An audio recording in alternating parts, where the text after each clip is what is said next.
할렐루야. 우리는 오늘은 12일째 우리가 함께 저녁 때 함께 모여서 나아갑니다. 오늘은 주제가 하나님 나라.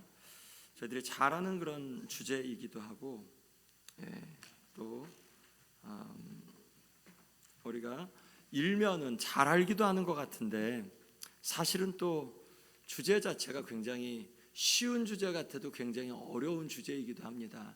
성경에서 하나님 나라가 임했다고 하는데 정말 내 삶 가운데 임했나라는 것, 혹은 하나님 나라에 들어가려면 회개해야 된다고 하는데 나는 하나님 나라에 들어갔는가 하면 믿음으로는 들어간 것 같은데 삶 속에서 보면 좀 아닌 것 같고, 그러면 하나님 나라라는 게 도대체 뭐냐? 우리가 죽어서 가는 미래적인 어떤 그런 개념이냐, 혹은 현재적으로도 경험할 수 있는 거냐, 종말론적으로 경험할 수 있는 거냐, 여러 가지 그런 부분들이 진짜 많이 있겠죠. 그러니까 이 하나님 나라라는 개념은 창세기부터 요한계시록까지 가로지르는 정말 중요한 개념이기도 하고, 이 하나님의 나라의 그런 개념들을 아는 것이 복음 안에 한 기둥을 아는 것이라고 저는 그렇게 생각합니다. 오늘 말씀을 준비하면서도 훨씬 더 그런 마음들이 들었는데, 우리가 오늘 함께 나눌 생각할 질문들은 이런 겁니다. 하나님의 나라가 뭐냐? 하나님의 나라가 한자로 하면 천국이 하나님의 나라잖아요. 천국이 우리가 보통 하면 죽어서 가는 건데, 근데 예수님이 너희 안에 있다라고 말씀하셨는데, 하나님의 나라의 핵심 개념이 뭐냐라는 이 부분 우리가 생각할 때 그냥 이건 암기하시면 됩니다. 하나님의 나라는 통치입니다. 누가 왕이냐? 이 질문이 가장 중요한 질문이에요. 하나님 나라에서 성경적으로 하나님 나라를 이야기할 때는 누가 왕이냐? 내가 왕이냐? 하나님이 왕이시냐? 그리고 하나님이 왕이신데 예수 그리스도를 통해서 어떻게 하나님이 왕이 되시는 거냐? 이제 그 부분이 이 하나님 나라의 개념 속에선 성경 전체를 가로지르는 가장 중요한 질문이기도 합니다. 그리고 그러면 나는 하나님의 나라에서 누구이냐?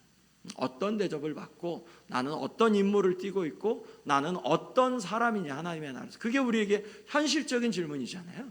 난 하나님의 나라에서 하나님의 나라를 누리는 사람이냐, 아니면 그냥 바라만 보고 그냥 부러워하는 사람이냐? 이 부분, 나는 하나님의 나라에서 어떤 서자 취급을 받냐, 아니면 참된 아들, 딸 취급을 받냐? 그런 그 부분들도 나는, 그리고 하나님의 나라에서 아들이면 딸이면 하나님 아버지에게 어떤 아들, 딸이냐? 효자, 효녀냐? 아니면 말도 되게 안 듣는 그런 아들, 딸이냐? 그런 부분들을 우리가 생각해 볼 수 있죠. 자, 우리 오늘 말씀을 한번 누가복음 17장과 로마서 14장 말씀을 함께 같이 읽겠습니다. 하나님의 나라는 볼 수 있게 임하는 것이 아니요 또 여기 있다 저기 있다고도 못하리니 하나님의 나라는 너희 안에 있느니라. 하나님의 나라는 먹는 것과 마시는 것이 아니요 오직 성령 안에 있는 의와 평강과 희락이라. 아멘. 여기서 이제 내재적인 하나님의 나라를 이야기하죠. 그리고 현실적으로 경험할 수 있는 것, 이것은 눈에 보이진 않은데, 그런데 우리 안에서 평강이 있는 거 느낄 수 있죠. 기쁨이 있는 거 느낄 수 있고, 내가 바른 길 가운데 있는 것 같아 라는 이런 것은 우리의 마음 가운데 확신할 수 있거든요. 성령 안에서 이러한 것, 하나님의 나라는 바로 성령 안에서 이런 것들을 누리는, 내가 아무리 크게 할렐루야 나는 천국을 내가 소유했습니다, 나는 천국에 대한 확신이 있습니다 라고 이야기해도 마음 가운데서 이것이 소리에 비례하지 않고 마음의 확신 가운데서 그렇게 확신과 비례한다. 우리가 이 말씀 알죠? 침례 요한도 그렇고 예수님도 그렇고 사역 처음에 오셔서 선포하셨던 선포가 뭐였었죠? 회개하라, 천국이 가까웠느니라. 아멘. 요한도 그렇고 예수님도 그랬거든요. 천국, 즉 하나님의 나라가 가까이 왔다. 천국에 들어가려면 뭐가 필요하다는 거죠? 회개가 필요하다는 거죠. 그리고 요한복음 3장 말씀에서 니고데모와의 대화 속에서 너희가 거듭나지 않으면 하나님 나라를 볼 수 없다. 근데 거듭나는 게 뭐로 거듭난다 그러죠? 물과 성령으로 거듭나지 않으면, 그러면 하나님의 나라를 볼 수 없다라고 말씀하죠. 우리에게 하나님의 나라가 주어졌다. 누가 하나님의 나라를 갈 수 있냐? 내 집을 버리고 아버지 집에 오는 사람, 내 집 킵하고 아버지도 킵하고, 두 가지는 야 세상과 재물을 겸하여 섬기지, 하나님과 재물을 세상을 겸하여 섬기지 마라는 그런 말씀이죠. 이스라엘 백성이 딱 그랬죠. 하나님도 섬기면서 바알도 섬기는, 내 집도 챙기고 하나님도 집도 얻고 싶은. 그런데 하나님은 야 네가 먼저 그 나라와 그의 일을 구하면 그러면 내가 이 모든 거 다 줄 거야 라고 말씀하시죠. 네가 내 집에 들어오면 네가 지은 그 집보다 훨씬 더 좋은 집을 갖게 될 거야. 그러니까 하나님이 우리에게 주시는 약속의 말씀이죠. 그리고 하나님의 나라는 마치 이제 진주 장사가 좋은 진주를 발견하고 자기 모든 소유를 팔아서 이제 그 진주를 샀다라는 그런 것과 같다는 말씀이 바로 이제 그런 말씀이죠. 하나님의 나라는 내 집도 갖고 아버지의 집도 갖고 이런 게 안 되고, 아버지의 집을 가지면, 아버지께로 가면 그러면 내 집보다 훨씬 더 좋은 것이니까 하나님이 이 모든 것을 지어주신 것을 경험하는 그러한 것이죠. 하나님 나라의 서론, 맞아요. 이 주권이라는 부분, 주권은 힘이고, 또 우리 그 민주국가에서 주권은 누구에게 있죠? 국민에게 있죠. 예, 국민이, 그래서 민주, 백성이 주인인 것이 바로 이제 민주국가죠. 그런데 하나님의 나라에서는 누가 주권이 있냐? 우리가 많으니까 하나님이 우리 눈치를 보시면서 통치를 하시는 거냐? 아니면 하나님의 주권적으로 하나님이 주권을 갖고 하나님의 길들을 보이시고 너희 이곳으로 오면 살 수 있어, 하나님이 주권을 갖고 계신 거죠. 하나님이 주권을 갖고 계신 것이 하나님 나라다. 누구 나라죠? 하나님 나라. 예, 그러니까 하나님 나라죠. 존재하는 모든 것을 창조하시고 하나님은 보존하신다. 그게 창세기 1장, 2장, 3장 말씀에서 이렇게 나오죠. 아담과 하와가 그런데 하나님이 이렇게 모든 것을 창조하고 보존하시면서 아담과 하와에게 맡기셨는데 거부했죠. 인류적인 재앙이 왔죠. 하나님의 통치를 아담과 하와에게 맡기셨는데, 그런데 동물을 네가 다스려라 라고 말씀하셨는데, 이 동물의 하나인 뱀에게 이 아담과 하와가 그 통치권을 빼앗겨 버렸죠. 불순종함을 통해서 하나님의 통치를 대체한 그런 세력들, 이게 악의 세력이죠. 이 비극을 어떻게 극복하는가, 이 비극이 어떻게 극복되는가의 이야기가 성경 이야기죠. 그게 요한계시록 20장까지의 말씀이 이 하나님의 통치, 인간에게 맡겨준 임시적인 통치가 빼앗겼는데 이 빼앗긴 통치를 하나님이 어떻게 회복하시는가에 대한 부분이 성경의 이야기다. 요점을 하면 어떻게 극복하시는가? 하나님이 친히 이 땅에 내려오셔서 죽으시고 부활하셔서 십자가 부활을 통해서, 우리가 너무나도 흔한 이 십자가와 부활이 사실은 인류 역사 속에서 가장 감동적인, 특별히 믿는 자에게서는 이보다 더 드라마틱한 게 없다. 드라마틱한 거는 우리가 무비 같은 거, 드라마를 보면 그냥 그때뿐이에요. 그런데 이게 나를 향한 거다라고 하면, 그러면 이거는 왜 우리 한국 이전에 그 남자분들 특히 불효자는 웁니다 이 노래 부르면 다 울죠. 왜냐면 엄마의 사랑이 이건 대체할 수 있는 사랑이 아니니까. 불효자는 웁니다 하면 이건 내게 현실적이니까. 엄마한테 잘못한 거 이렇게 생각하면 이 50, 60 된 그 아저씨 이전에 할아버지들도 눈물을 흘리시면서 그 노래를 다 목매어 잘 부르지 못하죠. 어떤 때 이게 감동이 되냐? 내게 현실적인 도움이 될 때. 만약 예수님의 십자가가 내게 현실적인 도움이 안 된다, 나에게 무관한 이야기다 하면 그냥 그거는 자꾸 들으면 귀찮아요. 잔소리 같아요. 예수님 이야기 들으면 맨날 예수님밖에 얘기 안 해, 이럴 수 있어요. 그런데 이게 지금도 나를 아버지 앞에 세우시는 유일한 길이다. 이 철없는 내가 아버지 앞에 갈 수 있는 게 예수 그리스도의 은혜다, 십자가다라는 게 지금 현재 내게 능력이 되면, 이게 워킹이 되면, 그러면 예수님의 십자가가 한없이 고맙죠. 하나님을 예배하는 것이 예수 그리스도의 공로를 제일 잘 의지하는 순간이죠. 왜냐하면 예수 그리스도의 공로가 없으면 우리는 아버지를 예배할 수가 없어요. 우리가 육으로는 아버지 앞에 나아갈 수가 없습니다. 아무리 이 세상 PhD를 가져도, 아무리 이 세상에 큰 집에 살아도 우리의 노력으로는 아버지 앞에 나아갈 수 없고 아버지 앞에 나아갈 수 있는 유일한 방법은 예수 그리스도를 의지하는 방법밖에 없기 때문에 하나님을 예배하는 때가 예수님의 공로를 제일 잘 의지하는 것, 즉 복음을 가장 잘 확인하는 그러한 순간이죠. 그런 부분에서 하나님의 나라에 그 악의 세력이 극복되어지는 것, 예수 그리스도. 그리고 성경이 우리에게 지속적으로 약속하는 것, 하나님의 통치가 점점 커질 거야. 그리고 하나님의 통치가 완전해질 거야, 완성될 거야가 그게 하나님이 우리에게 주시는 약속의 말씀이죠.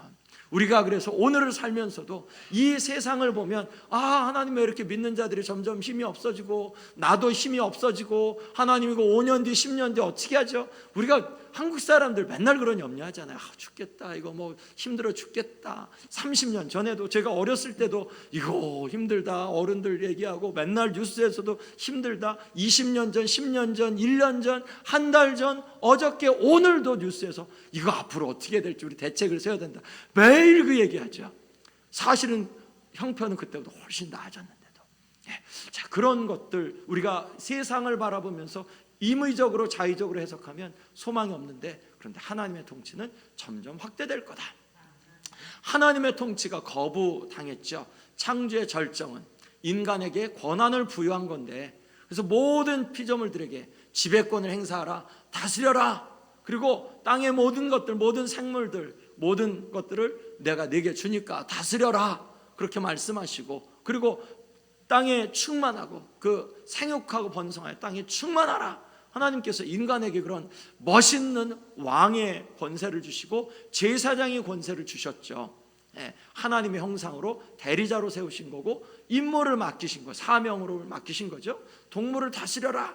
그런데 동물 중에 하나인 뱀의 유혹에 굴복되죠. 물론 여기서 뱀이 그냥 단순한 동물은 아니었고, 우리가 그 배후에 있는 그런 말씀을 통해서 그냥 암묵적으로 이게 타락한 천사다라는 것을 우리가 그 다른 말씀들을 통해서 간접적으로 그렇게 해석은 하지만, 자, 하나님보다 이 아담과 하와는 뱀에게 더 귀를 기울였다. 즉 뱀에게 더, 하나님의 말씀보다 뱀에게 더 귀를 기울였다는 건 누구에게 권위를 준 거냐? 하나님이냐 뱀이냐? 뱀에게 더 권위를 준 거다. 누가 왕이셨냐? 누가 주권자냐? 하나님이셨다. 하나님이 말씀하셨는데, 그런데 하나님의 권위가 아닌 뱀의 권위에, 그 뱀에게 귀를 기울여서 그 권위에 복종한 거다. 그래서 뱀이 결과는 인간을 통치하게 됐다. 하나님께 권위를 드리면 하나님이 우리를 통치하시는데, 하나님이 아닌 다른 것에게 권위를 주면 그 권위가 우리를 통치하고, 돈에게 힘을 줘보세요. 그럼 돈이 우리를 통치하지. 그리고 이 세상 성공의 통치, 그 권위를 주면 세상에게, 그리고 건강에, 우리의 남은 인생에 뭐 어떻게 잘 살아야지, 내가 뭐 놀면서 편안하게 잘 살아야지, 내 인생에 그러한 편안한 삶의 권위를 주면 그 권위에 우리가 복종하는 거죠. 하나님이야, 내가 내 인생 책임져 주시겠다고 말씀하셨는데 그 말씀의 권위가 아닌 세상의 권위, 내가 갖고 있는, 내가 생각하는 옳다고 하는 권위에 자꾸 거기에 이게 옳잖아, 이게 옳잖아, 옳잖아, 건강이 다잖아, 돈이 다잖아, 돈이면 다 되잖아, 건강 없어 봐 아무것도 안 돼. 맞는 말이기도 한데 아주 맞는 말은 아니죠. 누가 권위가 있냐? 하나님의 말씀에 권위가 있다. 그리스도인이 누구냐? 하나님께 권위를 드리면 하나님의 통치를 받는데, 그런데 이 세상의 메시지에 권위를 주면 돈이 우리를 다스리고, 그리고 건강이 우리를 다스리고, 편안한 삶이 우리를 다스리는 것 같은데, 평안할 것 같은데 더 매이고 더 고통스럽죠. 아담과 하와가 뱀에게 권위를 부여해서 그에게 복종해서, 그래서 뱀이 인간을 통치하게 됐고, 이 세상 임금이 이제 되는 과정이 이제 3장 말씀이죠. 뱀은 물론 마귀 곧 사탄, 선한 창조 세계가 오염되었고 아담이 가운데 수방되죠. 우리 말씀을 같이 한번 읽어보겠습니다. 여호와께서 사람의 죄악이 이 세상에 가득함과 그의 마음으로 생각하는 모든 계획이 항상 악할 뿐임을 보시고, 그때 온 땅이 하나님 앞에 부패하여 포악함이 가득한지라. 하나님이 보신즉 땅이 부패하였으니 이는 땅에서 모든 혈육 있는 자의 행위가 부패함이었더라. 아멘. 하나님의 권위가 아닌 이 뱀에게 권위를 주니까 어떤 결과가 됐냐? 사람이 그 땅 가운데 거룩 이 세상에 가득 죄악이 가득하게 되고, 즉 죄가 관영하게 되죠. 예? 마음으로 생각하는 계획이 항상 악해졌고, 그리고 온 땅이 하나님 앞에 부패하여 포악함이 땅에 가득했고. 왜 그랬죠? 하나님께 권위를 두지 않고 하나님께 순종하지 않고 이 세상 뱀의 말을 들으니까, 그러니까 뱀의 권세가 우리를 덮쳤다, 우리를 통치하게 됐다. 그래서 영의 생각은 생명과 평안이지만 육의 생각은 사망이라고 말씀했죠. 예? 그 사탄이 우리에게 와서 자꾸 무너뜨리고 또한 반목과 질시를 주고 우리로 하여금 더 악하게, 우리가 잘 되는 것을 싫어하니까 이 세상에 저런 악의 모습들이 왔다. 자, 지상에서 하나님의 통치가 회복되어집니다. 하나님이 이제 무너진 하나님의 나라, 하나님의 나라 주권이니까 하나님이 주권적으로 이제 인간에게 맡기셨는데, 이거 왜 그렇잖아요. 이렇게 어떤 지점장 세워서 맡겼는데 이 지점장이 다 해먹고 다 막 관리를 잘 못해요. 그러면 거기 사업장이 망하는 것이잖아요. 그래서 임시적으로 그래 거기 그것을 대체할 수 있는 다른 사람을 넣어서 조금은 잘했어도 아직까지도 그 가운데서 무너진 걸 다 복구가 안 됐어요. 그리고 이제 주인 입장에서 그래 내가 지금은 저기지만 이제 그때 때가 돼서 이제 저기에서 다 정상화될 거야. 걱정하지 않아도 돼. 이제 그런 말씀이 구약의 말씀이 있는 거죠. 임시적으로 다윗을 세우시고 잠깐 동안 하나님의 신정 통치가 이루어지는 것 같고, 그런 가운데서 계속해서 다윗이 아니라 다윗 뒤에 다른 한 씨를 줄 것에 대한 약속을 주시잖아요. 그리고 걱정하지 마, 이렇게 될 거야. 그 하나님의 약속이, 계획이 온전히 실행되어지기까지는 이 구약 내내 머리가 막 빙빙빙빙 돌죠. 다 죄 때문에. 그리고 정의로운 통치가 되지 않으니까 하나님의 구원 계획을 하나님께서 말씀하시고 아담 대신에 성공할 인간 왕을 예비하시죠. 이 아브라함, 그렇죠, 이스라엘 왕국, 또한 모세를 통해서 그러한 왕국을 세우시고 다윗 때 이제 잠정적인 성취가 이루어지죠. 다윗 왕이 하나님을 왕으로 세웠죠. 우리가 사무엘상, 사무엘하, 우리가 열왕기 상하, 이제 오늘 역대상 말씀을 보는데 이런 것들을 볼 때 다윗이 정말 하나님 마음에 합한 왕같이 그렇게 됐다. 잠정적으로 다윗 왕 때 하나님의 통치가 회복되어집니다. 하나님의 통치, 하나님의 나라는 하나님이 다스리는 것이고, 이 땅 가운데서 하나님의 나라는 하나님의 대리자들이 다른 어떤 사람이나 상황보다 하나님을 높이는 상황이, 하나님의 나라가 이루어지는 거죠.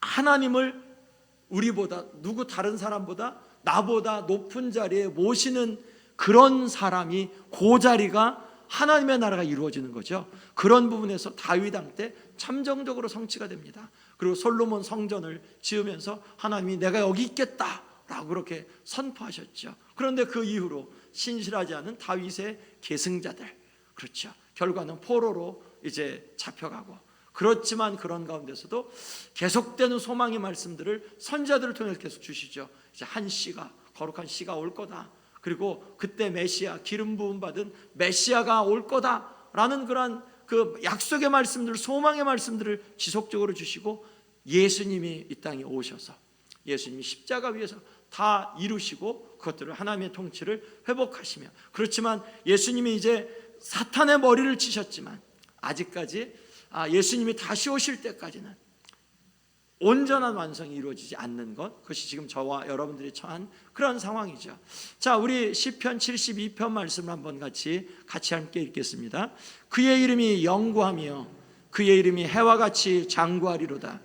사람들이 그로 말미암아 복을 받으리니 모든 민족이 다 그를 복되다 하리로다. 홀로 기이한 일을 행하시는 여호와 하나님 곧 이스라엘의 하나님을 찬송하며 그 영화로운 이름을 영원히 찬송할지어다. 온 땅에 그의 영광이 충만할지어다. 아멘, 아멘. 여기에서 그의 이름이 영구하며 그의 이름이 해와 같이 장구하리로다. 여기서 이제 그 이후에 올, 그러한 다윗 이후에 올 왕, 영원한 왕, 그러한 것, 모든 민족이 다 그를 복되다 하리로다. 그래서 우리는 이 시편 72편 말씀을 메시아에 대한 그런 기대, 그 예언한 말씀으로 그렇게 읽습니다. 그리고 이런 것들을 행하신 하나님을 영원히 찬송할지어다. 온 땅에 그의 영광이 충만할지어다. 하나님의 영광이 충만한 거, 하나님의 주권적인 통치가 이루어지는 그런 상황이라는 거죠. 온 땅에 여호와 영광을 인정하는 것이 온 땅에 가득할 것이다. 물이 바다를 덮은 같이. 하박국 선지자의 그런 말씀처럼 하나님이 하나님의 영광을 채우시는 것, 하나님의 나라의 통치가 이루어지는 그런 자리이기도 하죠. 우리가 마태복음 13장 말씀을 잘 알죠. 천국은 이와 같으니, 천국은 이와 같으니, 천국은 이와 같으니 해서 하나님 나라의 비유가 이 마태복음 13장 말씀이죠. 뭐 씨 뿌리는 자의 비유, 그 알곡과 가라지의 비유, 그리고 또 뭐 이제 그물의 비유, 그리고 이제 진주장사 뭐 그런 그 비유, 뭐 그런 비유들이 있는 것이 마태복음 13장 말씀이죠. 하나님의 나라는 어떤 것이냐? 매우 작은 것에서 시작하지만 서서히 자라나면서 결국은 큰 규모에 이를 것이다 라는 것을, 하나님의 나라는 씨앗인데 이 씨앗 별거 아니지만, 지금 볼 땐 별거 아니지만 점점 커질 거야. 과정에서 마귀는 방해할 것이고 백성은 박해를 받을 것이지만, 그렇지만 하나님의 나라에 속한 일은 한 사람이 소유한 모든 것과 맞먹는 가치가 있는, 그것을 본 사람에게는, 이 하나님의 나라의 가치를 본 사람은 내 집과 하나님의 집 두 개를 다 킵하려고 하지 않고, 하나님의 나라를 본 사람은 우리의 집을 무너뜨리고 하나님 아버지의 집에 거하는 것, 내가 내 그 레거시, 내 그 자랑할 만한 것을 세우지 않고 하나님 안에 들어가서, 그것보다 더 귀한 것이 없으니까 그 안에서 세우는 것이 영원한 것이니까, 그런 말씀을 마태복음 13장 말씀을 통해 주시죠. 다윗의 혈통의 왕이신 예수님, 하나님의 나라의 통치의 완성이 예수님 안에서 이루어지잖아요. 기름 부음 받은 자 메시아 그리스도, 구약의 기대를 성취하신 분이죠. 자, 이 하나님의 나라의 그런 개념을 갖고 지금 창세기부터 지금 신약까지 왔습니다. 복음서. 그리고 이제 이것이 성취가 되어지는 것이 요한계시록 21장 22장 말씀이에요. 그러니까 하나님의 나라는 성경 전체의 큰 이야기에 아주 굉장히 중요한 부분을 차지한다고 지금 이제 이야기하고 있는 겁니다. 그러니까 오늘도 이 말씀은 복음의 말씀이에요. 하나님의 나라를 우리에게 허락해 주셨다. 마태복음은 첫 장의 계보에서 아브라함과 다윗의 자손 예수 그리스도의 세계라 해서 다윗의 자손에 대해서, 그리고 28장 18절 이하의 말씀에서 하늘과 땅의 모든 권세를 다 내게 주셨으니 라는 이런 말씀에서 마태복음은 천국에 대한 하나님의 나라에 대한 말씀인데, 누가 왕이냐? 하나님 나라에서 하나님인데, 왕이신 하나님이 이 땅에 내려오셨다. 예수님이 왕이시다 라는 게, 그게 마태복음의 메시지거든요. 왕은 뭐 하시는 분이죠? 우리가 이제 존중만 해야 될 분인가요? 아니, 왕은 통치하시는 분이거든요. 다스리시면서 잘못된 것들을 쳐내고 또한 잘된 것을 격려하면서 왕의 뜻대로 이루어가는 분이 왕이죠. 그러니까 누가 왕이냐? 우리가 왕이냐? 혹은 몇몇 사람들이 왕이냐? 아니다. 하나님이 왕이시다. 왕이신 예수님이 이 땅에 오셨으니 그 통치에 부복해라. 어떻게 부복하냐? 회개해라.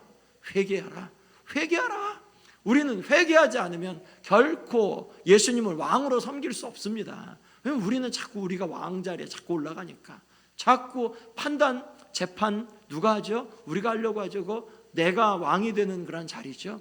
예수 그리스도께서 왕이시죠. 자, 하나님의 나라의 도래를 선포하셨고, 회개할 것과 믿어야 될 것에 대해서 예수님 말씀하셨고, 친히 십자가의 희생을 통해서 왕이 되심을 선포하셨죠.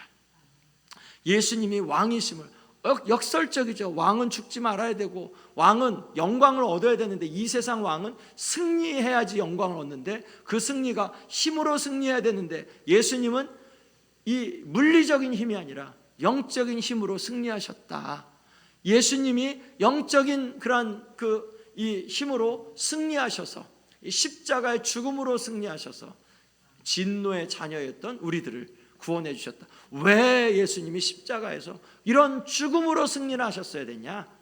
우리가 죽어야 되는 사람들이니까, 우리를 살려내시기 위해서 예수님이 자신을 세우기 위해서 십자가로 가신 거냐? 아니다. 우리 때문에 십자가로 가신 거다. 예수님이 자신을 세우려면 힘으로, 사람들을 물리적인 힘으로 어떻게 제어하셨겠지만, 그렇지만 우리를 살리시려고 십자가로 가신 거다. 제자들은, 그리고 승천하시면서 예수님이 너희들은 열방을 제자로 삼아라. 우리에게 다시 이 열방을 다스리는 그러한 이 통치의 권세를 주셨죠. 제사장의 그러한 권한을 주셨죠. 그리스도의 죽음은 사탄의 패배를 보장합니다. 아직 다 끝난 싸움은 아니죠. 지속적으로 우리의 싸움은 혈과 육에 대한 싸움이 아니에요. 그 하늘의 권세와 또한 그 공중의 권세 잡은 자와의 그런 영적인 싸움이라고 말씀하죠. 지속적으로 지금 싸우고 있습니다. 여러분, 우리가 오늘도 싸웠습니다. 지금 이 예배 자리 속에서도 우리가 영적인 싸움을 하고 있습니다. 우리의 마음이 지속적으로 포커스를 하나님께 두냐의 그런 싸움이에요. 예배 안에서도 우리가 하나님 앞에, 하나님 나를 묶어주시고 내가 주님 앞에 힘있게 묶고 나 하나님 앞에 그렇게 서겠습니다라는 이런 의도적인 앞으로 나아감, 이거 십자가를 지는 거거든요. 내 육을 묶는 거니까 십자가를 지는 거 예배 안에서도 지속적으로 있거든요. 이런 지속적인 영적인 싸움을 우리 안에서 했고, 사도 바울도 오라나는 곤고한 사람이로다. 이 사망의 몸에서 누가 나를 건져내랴? 전신갑주로 무장해야 된다. 예수님이 무력이 아닌 평화의 왕으로 오셨듯이 우리도 이 세상에서 무력으로 싸우지 말고, 이 세상에서 우리가 주님을 따르는 우리가 그렇게 예수님과 같이 통치해야 된다. 양분된 세상에서 우리의 사명은 복음을 선포하며 기도해야 한다라고 말씀합니다. 우리 이 말씀 한번 같이 마태복음 6장 9절 10절 말씀을 함께 같이 우리 읽겠습니다. 주기도문 말씀입니다. 하늘에 계신 우리 아버지여, 이름이 거룩히 여김을 받으시오며 나라가 임하옵시며 뜻이 하늘에서 이루어진 것 같이 땅에서도 이루어지이다. 아멘. 하나님의 나라가 임하시오며, 하나님의 통치가 임했는데 더 크게 임하기를 원하고, 하나님의 나라에서 자주 죄 때문에 나가는 우리들의 마음을 하나님 앞에 붙잡아 주십시오. 우리가 부흥을 위해서 기도하는 것들도 하나님이 이 시대 가운데 하나님의 통치가 더 가시적이고 힘있게 보여지기를 원합니다. 하나님, 우리의 시대 속에서 하나님이 영광 받으시도록 우리도 하나님이 이 시대 가운데 그렇게 섬기기를 원합니다라는 그런 기도잖아요. 우리가 우리의 시대에 이 사는 날 동안에 그냥 이렇게 그냥 살다 죽는 거지, 이렇게 살고 싶지 않죠. 우리의 시대 속에서 하나님의 영광을 더 깊이 보고, 우리의 또한 외침과 우리의 또한 신앙생활 속에서 열매를 맺기 원하고, 주님 앞에 갔을 때 그렇게 정말 기쁨과 감사함으로 우리의 삶을 살아온 것에 대해서 주님, 부족하지만 무익한 종이지만 주님 받아주셔서 감사합니다 라고 이런 고백을 하고 싶은데, 그러기 위해서 하나님 이 시대 가운데 부흥을 허락해 주십시오. 하나님, 교회들마다 하나님 부흥을 허락해 주십시오. 하나님의 나라가 이루어지는 것, 즉 하나님의 통치가 이루어지는 것, 하나님을 가장 높은 자리에 모시는 그러한 사람들이 더 많아지는 것, 그리고 교회 안에서 다른 사람들보다 주님이 더 높아지시는 것, 이것을 우리가 원해서 부흥을 위해서 기도하죠. 오늘의 요점은 이렇습니다. 하나님이 지금 통치하고 계신다.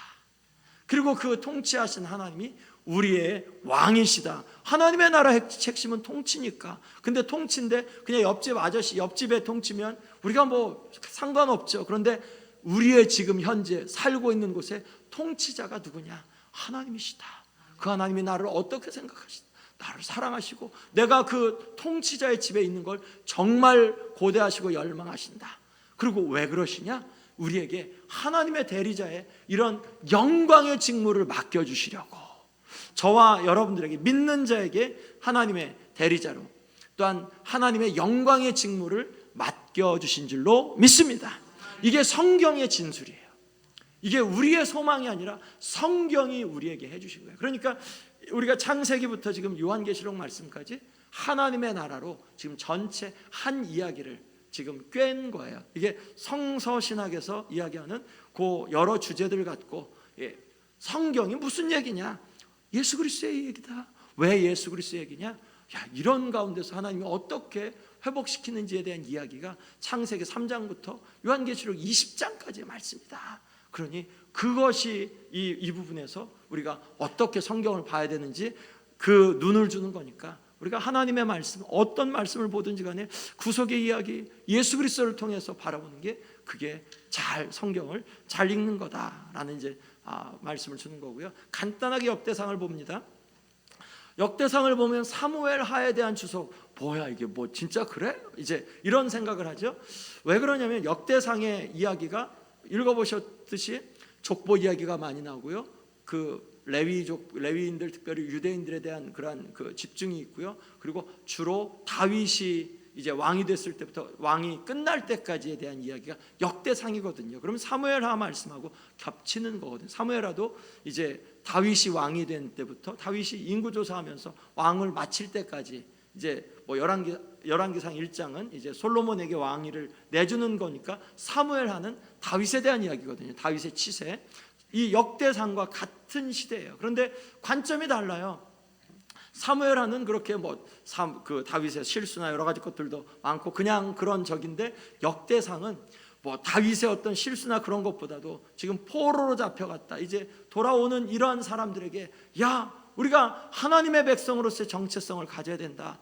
하나님께서 이 다윗을 통해서 주신 약속, 다윗을 통하여서 준비시킨 이러한 그 성전, 우리가 이 성전을 재건하면서, 우리가 이 성전에서 예배를 회복하면서 우리가 이런 마음을 가져야 된다. 야 다윗 때 영광을 보느냐, 이런 부분에 그 초점을 맞추니까 역대상은 이제 그러한 그 부분이에요.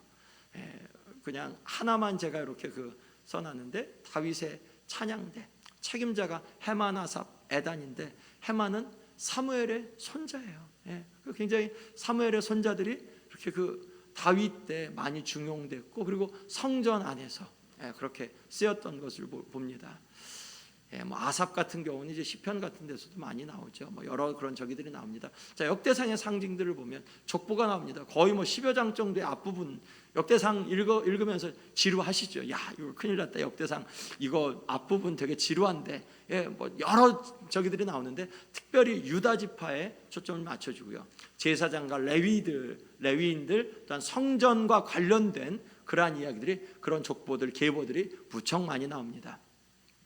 임시적인 하나님의 나라, 다윗의 통치, 굉장히 그 통치보다 더 온전했던 통치가 없을 만큼 이 다윗의 통치에 대한 부분이 성경 안에서, 구약 성경 안에서 굉장히 중요한 부분을 차지하죠. 사무엘하, 이 역대상 책의 두 책을 할애해서 다윗의 통치를 그렇게 이야기하죠. 하나님의 나라가 임시적으로 이루어졌다. 왜, 어떻게 하나님의 나라냐? 다윗은 정말 마음을 다해서 자기가 왕이지만 하나님이 진짜 왕이고, 자기는 하나님 밑에 있는 하나님을 섬기는 그런 종처럼 그렇게 있었기 때문에 이것이 가시적으로 하나님의 나라가 이루어진, 임시적으로 이제 그러한 나라다였다는 것을 보여주는 거죠.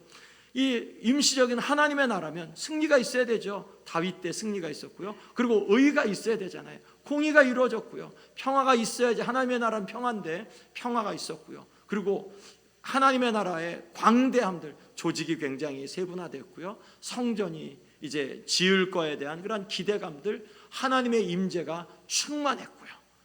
하나님의 나라의 여러 가지 요소들이 굉장히 잘 갖췄던 때가 바로 이 다윗 때였다. 중요한 제사장과 레위인들, 제사장과 레위인들이 얼마나 중요하냐라는 그런 부분들이 역대상의 부분에서 굉장히 의도적으로 강조가 되고 있습니다. 다윗이 언약궤를 갖고 오는 과정, 언약궤를 갖고 언약궤를 이렇게 지켜라 하고 사람들을 두고 거기에다가 지키라고 하는 그런 명령의 모습들, 그 당시 기브온 산당이 저쪽 조금 한 8km 떨어진 곳에 있었는데, 기브온 산당에서는 이제 그 대제사장을 놓고 거기에서 이제 성막처럼 있는데, 이 시온성 다윗성 옆에다가 거기에다가 다윗의 장막처럼 이 언약궤를 놓고 거기에서 하나님을 또한 예배했었죠. 다윗의 장막이라고 하는 이제 그러한 그 부분이죠. 이 역대상에서 다윗과 언약궤가 강조가 되고요. 기브온 산당도 강조가 됩니다. 나중에 이제 솔로몬이 기브온 산당에서 1천 번제를 드리죠. 여기는 예루살렘에서 한 8km 정도 떨어진 이제 그러한 그 부분입니다. 성전을 준비하는 과정들이 이 다윗의 치세 중에 이 역대상에서 강조하는 것, 다른 나라를 침공한 것보다, 이 영토를 확장한 것보다 성전 준비한 거가 얼마나 중요하냐라는 부분들이 몇 장에 걸쳐서 있어요. 하나님 안에서 저와 여러분들의 삶을 하나님이 평가하실 때 우리는 어쩌면 나 이때 뭐 했고 우리가 오늘 새벽에 이제 유다의 말씀을 그거 같이 잠깐 봤던 것처럼 우리의 자랑할 만한 것들이 막 이렇게 하나님 이런 것들 했는데요, 우리도 자부심을 가질 수 있는데 하나님이 보실 땐 야, 너 그거 한 거는 그냥 한 줄, 어쩌면 그냥 생략. 그런데 우리가 생각하지도 못했던, 우리가 하나님 앞에서 마음을 들였던 헌신, 그런 것들에 대해서 3장, 5장, 10장 정도 생명책 안에서 우리가 하나님 앞에 순전하게 드린 것들을 저와 여러분들은 중요하지 않게 생각하는 것들을 하나님이 기억할 수도 있겠다라는 것을 역대상의 말씀을 읽으면서 그렇게 생각해 봅니다. 하나님이 보시는 것과 우리가 생각하는 것과 다르고 성전 준비한 것에 대해서 이렇게 역대상에서는 굉장히 중요하게 생각했습니다. 역대상이 없다면 모르는 것, 한번 제가 그냥 이렇게 쭉 적어봤는데, 대제사장의 족보가 이 아론부터 해서 쭉 바벨론 포로 가는 데까지 이렇게 쭉 있거든요. 이런 것도 굉장히 역대상이 없으면 우리가 알 수 없는 거죠. 갈렙의 족보, 갈렙이 이제 에돔 족속이었는데 거기에서 이제 나중에 거기서부터 나온 사람인데 갈렙의 족보도 이렇게 나오고요. 사울이, 여러분 기브온 자손이, 기브온 족속이 그 여호수아가 갈 때 이제 그 속여가지고 이제 그 유대인들의 그 이스라엘 나라에 이렇게 포함된 사람들이잖아요. 사울이 기브온 자손인 것에 대해서 이 역대상에서 이제 그 부모들 추적해가면서 그렇게 나오고요. 다윗 때 군사미 성소를 어떻게 조직했는지, 얼마나 방대하고 얼마나 자세하게 했는지, 그리고 얼마나 공평하게 했는지, 사무엘상의 진정성 및 해석, 사무엘상의 내용들이 비슷한 것 같은데 역대상이 이거 진짜 말씀이야, 두 말씀 가운데 있잖아, 우리가 이렇게 볼 수 있고요. 다윗의 장막, 기브온 산당에 대한 그런 힌트를 우리가 볼 수 있고요. 풍성하게 성전 일꾼들이 얼마나 많았는지, 얼마나 헌신한 사람들이 많았는지, 그리고 문지기로 있는 것에 대해서 얼마나 어떤 사람들이 자부심을 가졌는지, 오벳에돔의 집을 축복했죠. 그리고 제가 센 건 아니에요. 이렇게 그 책을 보다 보니까 1062명의 이름들이 역대상에 그렇게 기록되어 있다고 합니다.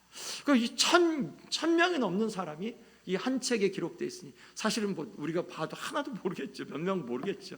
그런데 그 이름이 기록되어 있는 이러한 그 책, 얼마나 거기에 기록된 분들이 자랑스럽겠어요. 우리가 그분들의 이름들을 읽으면서 그렇습니다. 우리가 오늘 이제 하나님의 나라, 그리고 임시적으로 이루어진 이 다윗의 나라, 역대상에서 이루어진 그러한 그 부분들을 보면서 우리가 오늘 함께 말씀을 같이 나눴습니다. 같이 함께 기도하겠습니다. 아버지 하나님, 감사합니다. 하나님의 나라를 우리에게 베풀어 주시고 우리에게 하나님의 나라의 통치, 완전한 통치 가운데